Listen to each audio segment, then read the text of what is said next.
So MIT put out a 130-page report called the Quantum Index Report. And I've read through the whole report and I thought it was a super interesting read, but I thought it'd be fun to go through the report in a short amount of time, like let's say 20-25 minutes, and just try to summarize what I thought were the key points and findings. So this is some pretty solid research coming out of MIT on things like quantum networking, quantum computing, the different players in the race, the different countries that are focusing on these topics, and also some polls of just regular everyday people and their understanding or lack of understanding of what quantum computing is, quantum networking and such. So we're going to have some fun today. If you like content like this, all I ask of you is to leave a like. Let's jump right in and take a look at the 2025 Quantum Index Report.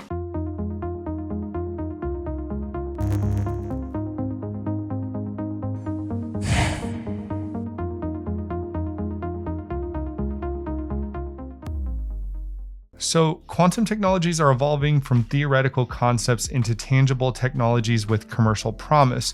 The rapid progress is capturing global attention and suggests we stand on the cusp of a second quantum revolution. Unlocking the quantum opportunity is not simple. One challenge is that quantum technologies can present a high barrier to understanding for non-experts because they often rely on complex principles and concepts from a variety of specialist fields, many of which don't lend themselves easily to analogy. Superposition and entanglement have no equivalence in our everyday experience. This can lead business leaders, educators, policymakers, and others to feel that quantum isn't for me. So the vision for the Quantum Index Report is to create a comprehensive, data-driven assessment of the state of quantum technologies. So I like here that they try to reduce the complexity and make it possible for a wider audience to have a deeper understanding of the quantum landscape. Like most transformative technologies, the success of quantum will depend not only on inventors, physicists, and engineers, but also entrepreneurs, investors, designers, teachers, and decision makers like our lawmakers.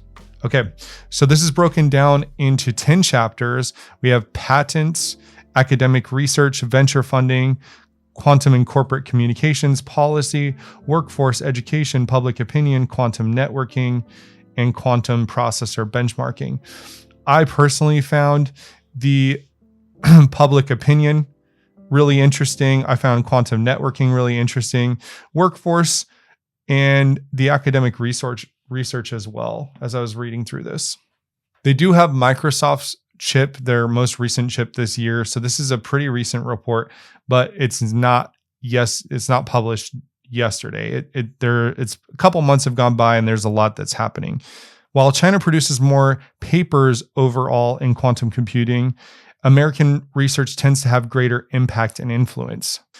Public views on governance show strong support for private sector involvement in quantum technology development while expressing skepticism about government oversight. Quantum networking testbeds play a crucial role in development of quantum networking and by extension, the quantum internet. Quantum filings increased by over 300% between 2016 and 2021.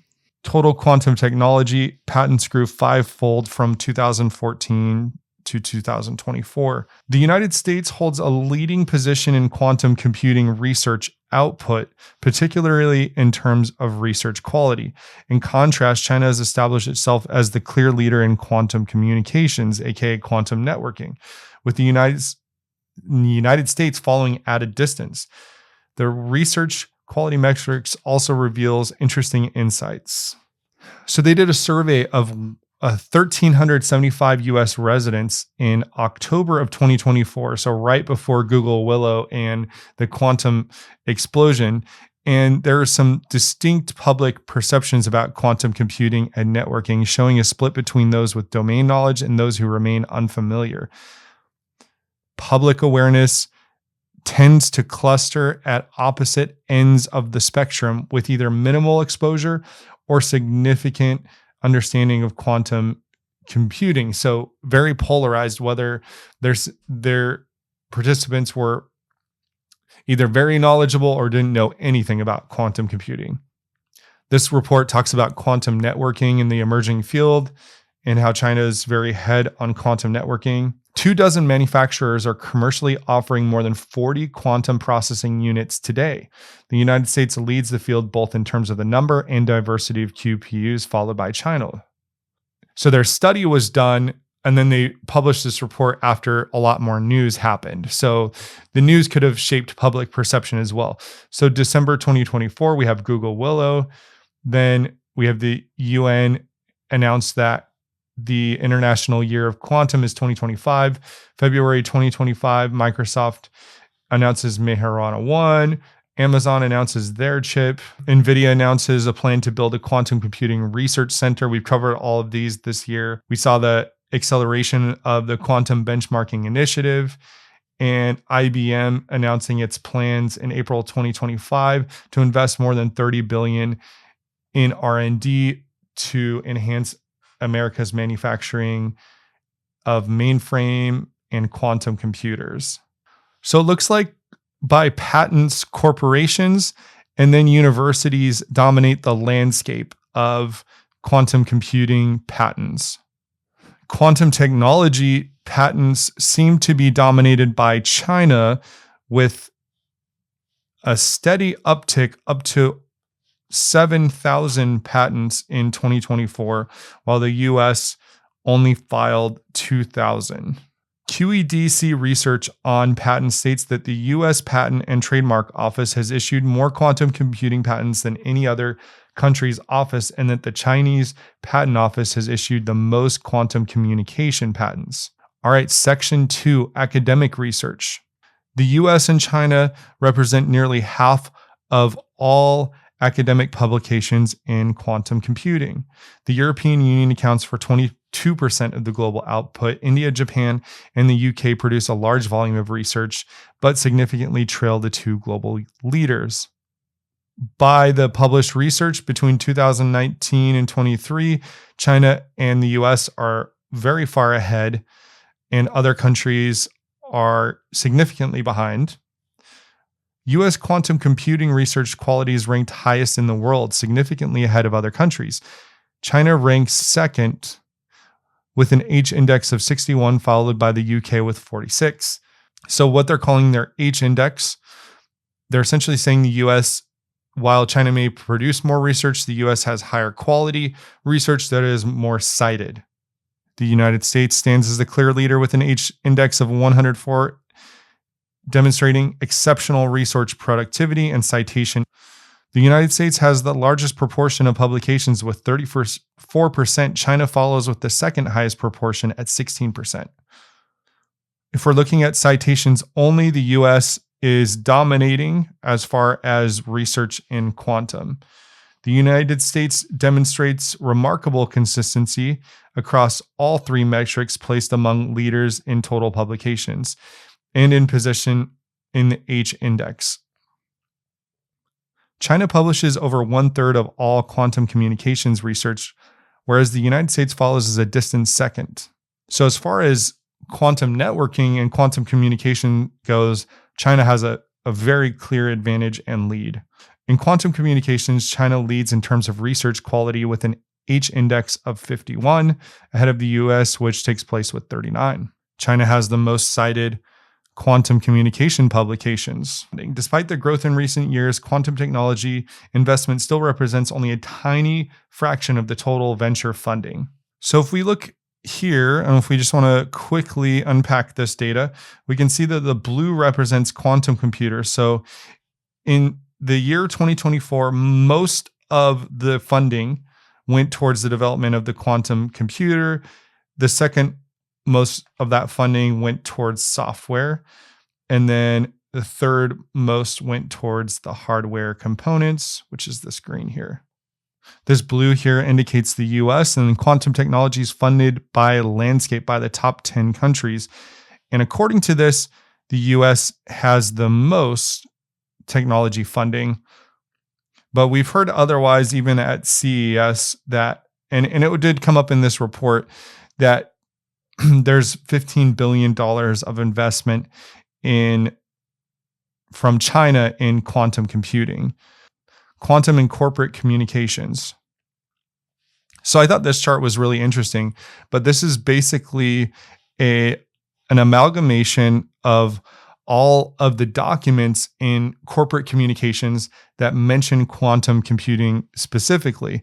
And we can see that there's a trend that is starting, especially in 2024. And if we kind of go down here, we can see that there was a little bit of a dip in August of 2024. And as we move towards Willow and beyond, quantum computing is being talked about more and more.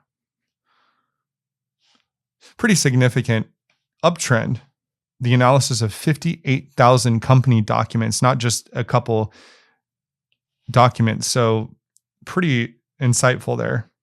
We see that even in earnings calls, that quantum computing has been mentioned more. And we know that even in NVIDIA's recent earnings calls, quantum computing has been mentioned in their recent keynotes and their earnings calls. I loved this chart, the quantum computing mentions by company. So IBM is number one. We know that IBM has made over $1 billion in revenue just from quantum computing. Alphabet, aka Google, number two. IonQ, number three. D-Wave Quantum, number four. Quantum Computing Inc., number five. Microsoft, six. NVIDIA, seven. Rigetti, eight. All right, section number 5, policy. In order to provide a focused analysis of the global policy landscape, this chapter zooms in on policies of 7 countries. So I read through all of this report, but this table does a good job summing up. So the main initiative in the US is the National Quantum Initiative Act. And in different countries, they have different names, but there's similar research going on in different countries, different levels of investment. There's a reauthorization. We know that quantum has a reauthorization bill that has bipartisan support in Congress. Quantum computing, sensing, and communications. And each of these countries, like the Netherlands, China, Ireland, UK, Canada, Australia, they all have their own approaches and their own level of investment. So this is where we see that China has this 15 billion in funding, and we see that the US only has 2.7. And that was what we heard at CES last winter as well, that China is just outspending the US by a considerable margin. Okay, number 6, section 6, workforce. So this is an interesting section because it goes into the jobs and the skill sets that are going to be needed for the future of the quantum workforce. So quantum computer engineers and software engineers and so on and so forth. The quantum as a service model is enabling wider access to quantum computing resources, which supports relatively low cost experimentation and drives skills development in that area. European Commission in 2025 announced the Digital Europe Work Program for 2025 to 2027, which includes a Quantum Digital Skills Academy. We'd like to see that more of that in the US. So this chart, if it's some quantitative indication of quantum skills as a share of total job posting, you can see this is very much 0.00002, so very, very, very, very few jobs so far, but the trend is definitely up, especially in the last few years. Quantum skills, this seems to be a little bit all over the place. It's been up and down, recently down. These are US job postings with mention of quantum. And from 2011 to 2023, US job postings mentioning quantum. And we can see for sure from 2017 to 2023, there's massive increase. However, more recently, it doesn't look like we have the data for 2024 or 2025 in this report.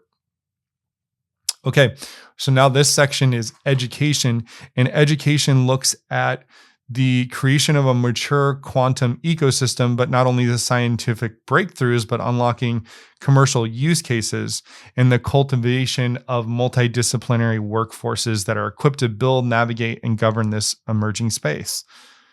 So post-grad education, master's degrees with specific reference to quantum in the degree name. And we can see that Germany, UK, and the US have the most degrees with quantum in the name, and there's some attrition downward for other countries. We also know that quantum has there's multiple literacies that are needed to be able to work in the quantum field, which makes the field unapproachable or more difficult to approach. And some of those competencies include electrical, electronics, and communications engineering, physics, and computer science, and the combination of all three of those. Okay, section 8, public opinion.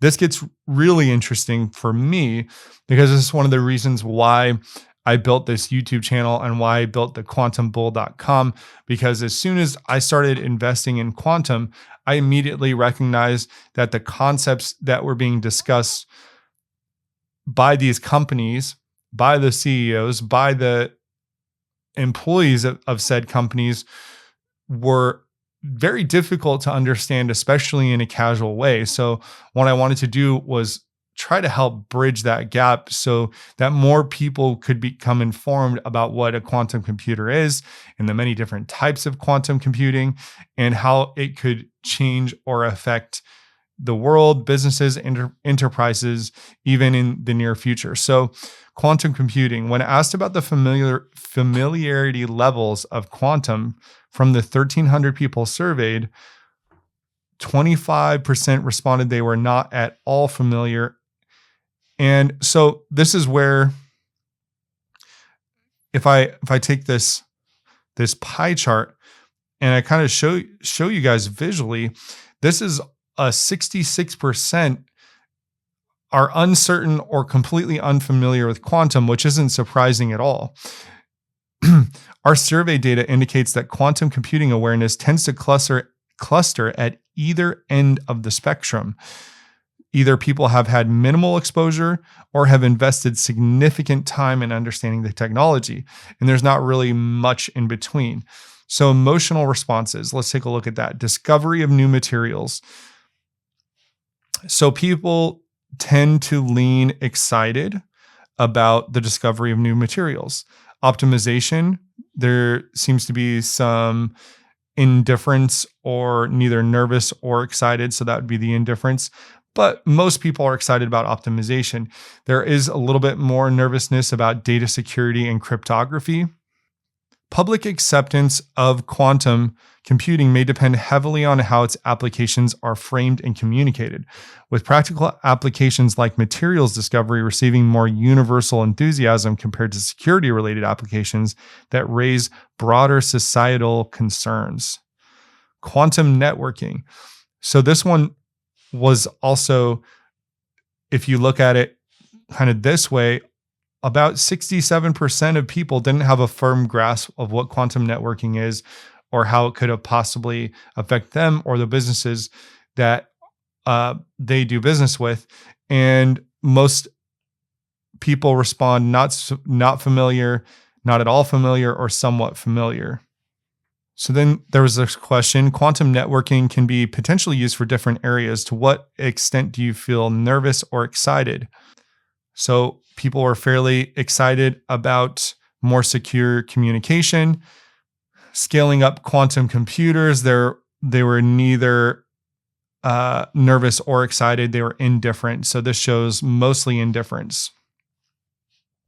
More excited about secure communication, scaling up quantum computing. I don't think they cared as much. Survey data suggests that many Americans are cautiously optimistic about quantum networking, particularly regarding its potential for secure communication. So this one was pretty interesting. I thought, to what extent do you agree or disagree with the following statement? So what this basically said is there is a mistrust or a distrust of state, and can the state be trusted to exert effective control or governance over quantum computing? And the answer overwhelmingly was, I would rather this be in the hands of private companies. So these survey participants showed with pretty clear bias that they felt that the private companies should fund the research and development of quantum technologies and be in charge of the governance. So that may speak to a wider level of distrust in governance.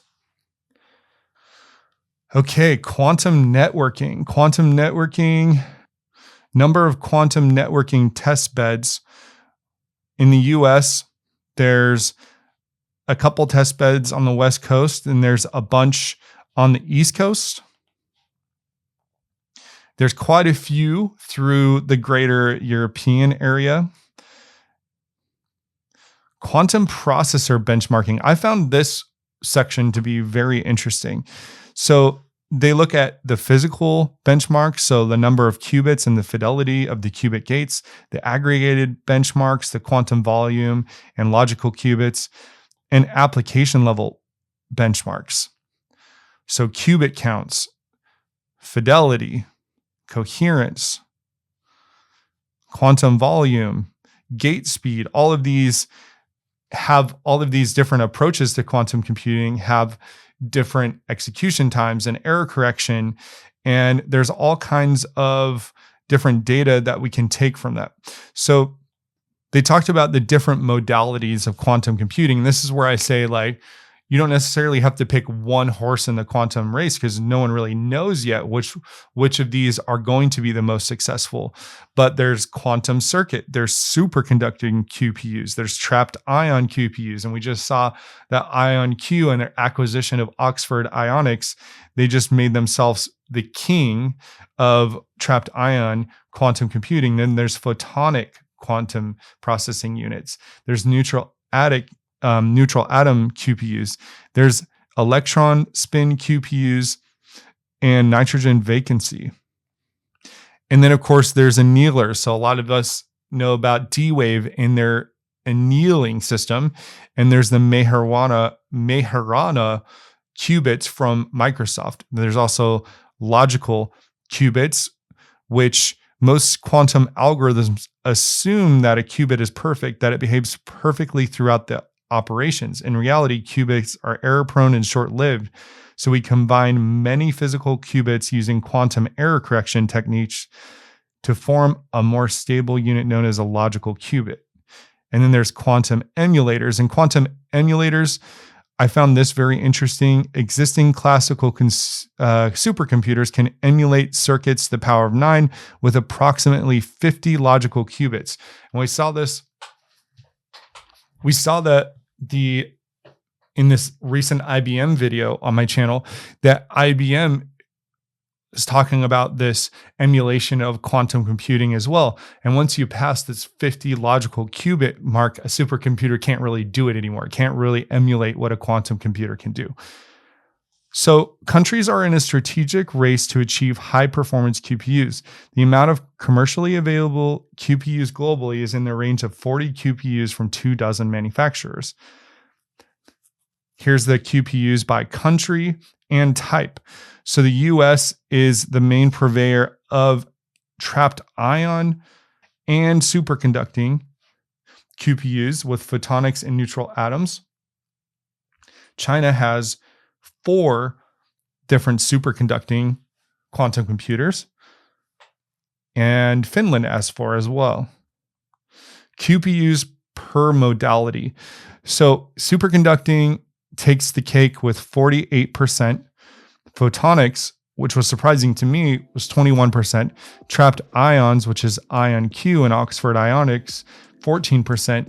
Annealing, which is D-Wave, and electron spin and NV centers and neutral atoms were much less. We've actually seen that qubit counts have come down as quantum companies have focused more on accuracy of said qubits. So this is a look into the future, QPUs per country and modality. So there are 58 planned, prototyped, and available QPUs per country in the US, 16 in China, 15 in France, and then less from there. QPUs per country and modality. So this was really interesting as well. This is largest QPU release, prototyped or planned.